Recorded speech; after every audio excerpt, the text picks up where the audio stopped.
A sea-skimming anti-ship missile closing in on a U.S. Navy aircraft carrier at night presents an extreme physical challenge. These weapons fly as low as 15 feet above the water's surface. They travel anywhere from Mach 0.9 to Mach 3, executing evasive weaving maneuvers to minimize their radar cross-section.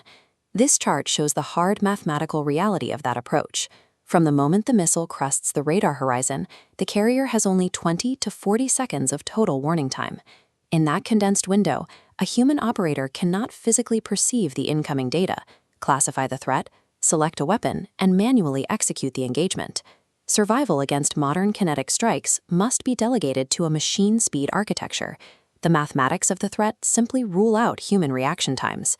To handle this timeline, the Navy relies on an automated entity known as SSDS, the Ship Self-Defense System. SSDS functions as a specialized, distributed, real-time combat database. This database continuously ingests massive streams of external sensor data, allowing it to run an algorithmic defense that tracks targets and assigns weapons without manual input. Protecting the vessel from incoming fire requires treating the carrier's defensive suite as a hardened, floating enterprise server architecture. The first major engineering challenge for SSDS starts here, at the mast.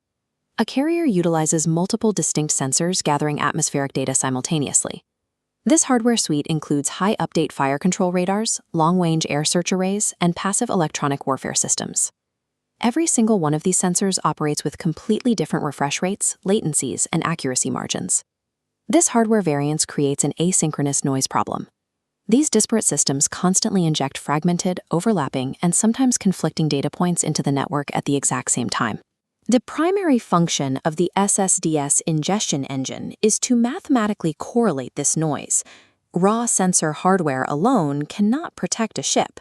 That raw data only becomes actionable intelligence once it is chronologically aligned and fused by the central database.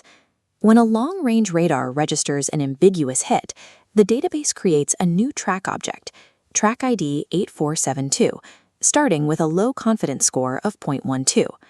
Milliseconds later, the electronic warfare suite detects an incoming emitter pulse, sharing the exact same spatial coordinates.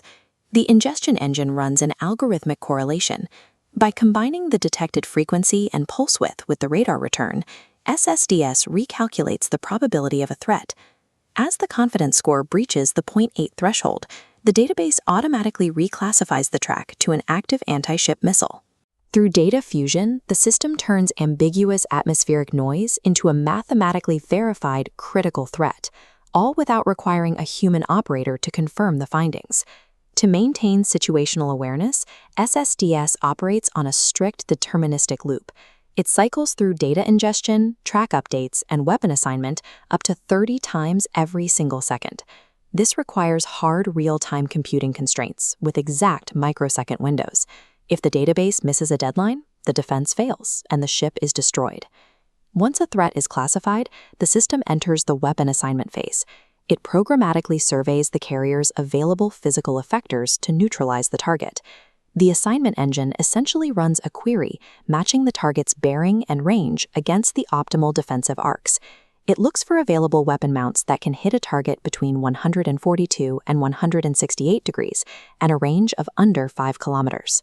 The result of that digital query selects the optimal kinetic response, in this case, prioritizing a rolling airframe missile launcher. Within the SSDS architecture, firing a physical missile is a database query execution outcome. To guarantee that this software logic never fails under fire, the Navy relies on massive physical hardware redundancy built directly into the ship's framework. The system is housed in compartmentalized racks distributed across the vessel, featuring redundant processors and hot standby failovers. These computing hubs run on isolated power feeds, ensuring the central database continues processing even if a kinetic strike disables an entire section of the vessel. This architecture extends beyond the hull. Through the KNES network layer, the SSDS core reaches out and synchronizes with Aegis escorts and cooperative engagement capability nodes across the fleet. Through this hardware and network redundancy, the carrier transcends being a single isolated ship. It operates as a highly durable node in a distributed combat organism. When an inbound threat drops below the radar horizon, that computational power faces its final test. 20 to 40 seconds of total warning, and 5 to 10 seconds of algorithmic decision-making.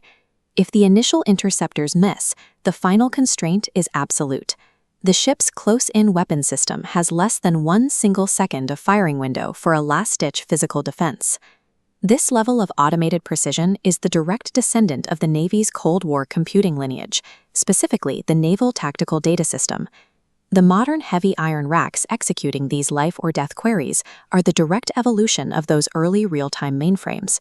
While completely invisible to the crew above deck, this specific lineage of real-time computing remains the ultimate, non-negotiable safety net. SSDS operates silently, separate from the visible work of planning missions or launching jets. When the outer defenses fail, it provides the algorithmic, real-time database architecture required to actively protect 5,000 lives. SSDS proves that in modern warfare, survival is entirely dependent on hard real-time database architecture. The system turns asynchronous atmospheric noise into a kinetic, machine-speed defense loop. Thanks for joining the Database History.